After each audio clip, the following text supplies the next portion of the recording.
Next up, we've got Greg Outlaw, who's the pastor of the Way of Adonai, which was planted in 2024. He co-founded All About God in 2002, leading it to share 384 million gospel presentations with over 3 million decisions. Greg is a practitioner expert in AI, SEO, GEO, and resilient technologies that help ministries thrive in censorious and lawless times. Greg founded the Resilient Truth Roundtable in 2020, which is a think tank and network of technologists and executives that co-labor to pray for and help reach the over 300 frontier people groups of 1+ million in population in the 1040 window. Greg lives near Belen, New Mexico with Candy, his wife and partner. So please welcome Greg Outlaw. Please unmute. Thank you. Thanks for having me and letting me speak. So this is leveraging AI SEO and GEO, which is generative engine optimization. Don't worry about it if you don't know what that means yet. You'll see as we go along the presentation. And the whole point is to make disciples of all nations. That's all the ethne, panta to ethne, all the nations. Those are the ethno-linguistic people groups. Slide. And so to start out, we use really good research. Research you can generally find on the web. This is the key to write a really good article that will be picked up and it's going to be leveraged in the AI as well as in AI SEO. And that starts for me for the English language. And that's kind of what I'm doing here is just sharing sort of an English version, even though technically this would be used to reach nations in multiple languages. So on the left side there, you see a response to a question in the Logos AI about technology. It could be anything that I've asked. And then you have basically a list of resources, right? A list of citations there. One, two, three. We see the fourth one just barely. And that's really important for getting in Geo. So move next slide, please.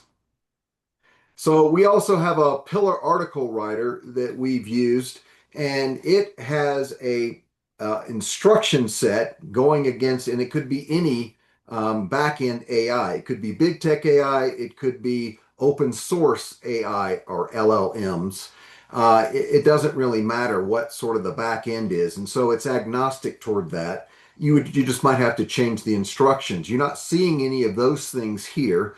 But what would be happening behind the scenes is you take that Logos stub with the resources, you drop it into what's called a meta prompt, and I don't have time to show all that, but it's a really big prompt that sort of adds in what the people ask and all the stuff that Google is looking for to make it an interesting article that they would pick up on and rank, as well as drop in to their AI overviews. So someone would enter something there, and typically you'd get a chatbot experience. So this is kind of the idea of what comes out of that. We want a 1,250 word article. It could be as low as 850. The longer, the better. So you would need to break up this content with video and other things because most people aren't going to read this, but this is what the typical Google is looking for today. It's also what is picked up by sort of the other big tech, whether it's Perplexity or it's Google's version of that, or it's Anthropic. Maybe you've heard of all these big tech AIs. So this is one on warring angels. It may be that people are searching this from a spiritual perspective, New Age, or whatever else. And so you would go to Google, you would type in warring angels or some questions about that. And here's where the influence. So you have GEO going on, or GEO, generative engine optimization, going on right over there in the AI overviews. So you're influencing that, and you're influencing what's being said. And that's a big key in today's marketplace where there are lots of untruths about certain things. You're also getting picked up in sort of the resource that's over to the right side for warring angels, right? And you're seeing a resource link, and then they would click on that. Now, not a lot of people do. And then you also have the traditional SEO, which is the next one in this particular one, warring angels, which would be an SEO result. Now, these things don't rank normally. Google is changing all this all the time. So even if you might search now, you might not find these, or it might be more personalized. And so one of the keys are, and I'll share later, is having lots of pages with lots of influence here. So slide.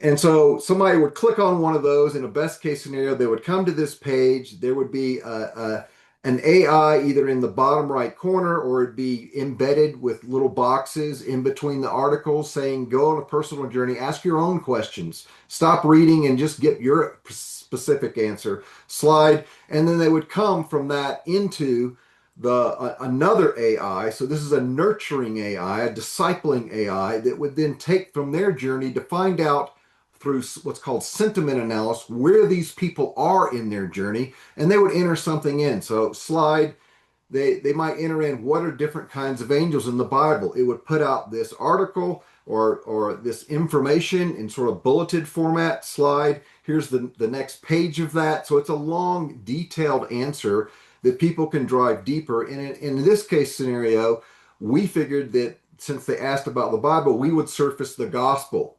We don't know where every person is, even in church. And so at the bottom of this in gray there, you see basically a mini form of the gospel and a response. So slide. And so the idea behind the response is to engage them. And so typically this is going to be another AI, but it doesn't have to be. It could be a human response. And the idea there is to get them and their, so especially in the 1040 window, that's the 1040 parallel. So sort of North Africa, and then you go across to China and you pick up India and then back across the Middle East and all of that. That's basically the 1040 window. And you want to have them create Bible studies or be a participant in Bible studies that are happening online on their device where it's safe to do so. So in many of these countries where they're Muslim and Hindus that are radicalized, it's not safe to go to a church. There's not a church that exists. So we're focused primarily on what's called frontier people groups. That's where you have one believer in 1,000 unbelievers. There's not enough people there to actually reach anyone. And so the idea is that through this Discovery Bible study, they're going to go through the scriptures. They're each being asked very specific questions that deal with stuff in their life, and we're trusting the Holy Spirit. Now, there's a whole prayer team that's behind all this, praying for all of this from the very start of this to now. And then the idea behind these Discovery Bible studies is this would result in the DNA of what's called church planting movements. Churches that plant churches that plant churches. And we're not talking about buildings here. We're talking about house churches, churches in businesses, churches in parks, wherever they can meet, wherever it's safe to meet. Generally speaking, it's primarily going to be the home to start. So slide.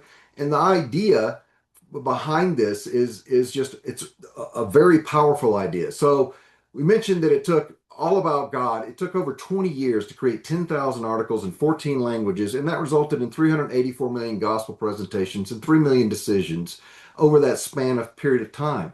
Today, using the pillar article writer, 5 full-time people, and you can obviously break this up. You don't have to have 5 full-time people. You might have 40 1 hour a day people doing the same work, but they can draft, review, and publish 10,000 articles in 1 year, and that AI is doctrinally guardrailed by 20,000 human written articles from All About God and GodQuestions.org. That means no AI hallucinations, and that you can add your faith statement in addition to this into the instructions, so that if you have certain nuances you want to bring out in your denomination or your ministry's belief system, you can. Slide. And the reason that we do this is because there are still people searching on Google. And you might say, well, I've heard that's not really true. Not that many people are clicking through from Google, right? That's absolutely true. There are not nearly as many people clicking through on Google, and search has drastically declined in terms of that. But we see one click through currently out of 100 AI overviews, and 8 click throughs through the blue links. That's at the bottom, the typical SEO links, meaning that you get 9% if you're in both. You have an opportunity for 9% to every 9 out of 100 are going to click through. So that sounds like, wow, then you need a lot of articles. That's absolutely right. You do. And because you can write 20 times the articles in year 1, that drives more traffic, that is searching on more specific phrases. So these are longer phrases, which means it's easier to rank high. It also means that your conversions, because of the specificity of the phrase, is much greater. So slide. So this is why it's so important. And did I mention, by the way, that in year two, you that same five-person team, because of what's called the flywheel effect, because you're training the AI that's writing these articles by loading them back in to that AI. You're loading those first 10,000 back in, and you're loading them in before that, before year one. And then you're going to end up with 21,000 articles for a total of 31,000. And this is where you're able to leverage literally biblically sound AI tools and exponentially scale your outreach and discipleship. And for me personally, that means reaching what the ethne are when I started with the nations. It's every people, tribe, tongue, and nation in their heart language, thus reaching all the people groups, especially the frontier people groups, as identified by Joshua Project, which there's 1.6 billion of those out of the 2 billion that have only one believer in 1,000 unbelievers. Slide.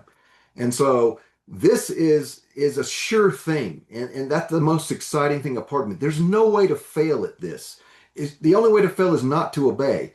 Revelation 7, 9, and 10 says, after these things I looked, and behold, a great multitude, which no one can number, of all nations, tribes, peoples, and tongues, standing before the throne and before the Lamb, clothed with white robes, with palm branches in their hands, and crying out with a loud voice, saying, salvation belongs to our God, who sits on the throne, and to the Lamb. In other words, this is already done. We've just yet to catch up to that time in the future that we realize this in the present. So what an encouraging thing. Thanks for allowing me to share. Slide. My name is Greg Outlaw. If you want to contact me, I'm at greg@thewayofadonai.org. Thank you. Thank you, Greg Outlaw. Very encouraging to see how AI is being used to reach more people than we ever thought possible. Next question is for Greg Outlaw. The content that was used. The question is how is that done in persecuted countries? How do you host local content without it being taken down by those governments? Is that done offshore, or what advice would you give for implementing this in some of these persecuted countries? Yeah, that's a really great question. So it's multifaceted. One is a thing we call resilience, which basically is it's sort of two parts of the way we think about it. Is one that you have redundant platforms and you have redundancy all the way down. So that would mean that you have, let's say there's 10,000 pages. You're launched in year one. You've got 10,000 pages of content in Hindi, right? And you're targeting Northern India, Uttar Pradesh, right where, there's such level of persecution that it's basically the gospel has been shut down for the most part in that area. And so one of the keys is because most of these are going to be state actors, so that the government is trying to censor this, is that one, you have to be hosted outside of that environment. Two, you would take those 10,000 pages and you might spread them out on 10 to even 100 sites. So if you had 100 sites, that would mean 100 pages per site, for instance. If you just had 10, it would be 1,000 pages per site. That gives you the ability that when, not if, when one gets taken down or the domain name gets confiscated or it gets blocked, that you can get through. There's another method called cloud computing, right? And most people are familiar with this. And it's basically called a CDN, a content delivery network. And you use multiple CDNs stacked. And this enables you to, when Cloudflare, because Cloudflare has been blocked in India, they've been blocked in Malaysia, they've been blocked in Pakistan, in the Middle East at different times, that you can instantly fail over to a different CDN. And you may not do it on that particular website. You might let that one be taken down and then republish that content at some point in time and later. But the key behind the whole thing is sort of this redundancy. And then the other part of resilience, this persistence of content. You're never going to give up. You're never going to back down. And every time they take one down, you're going to put up two more. That's what it's going to take to reach the nations. Thank you, Greg.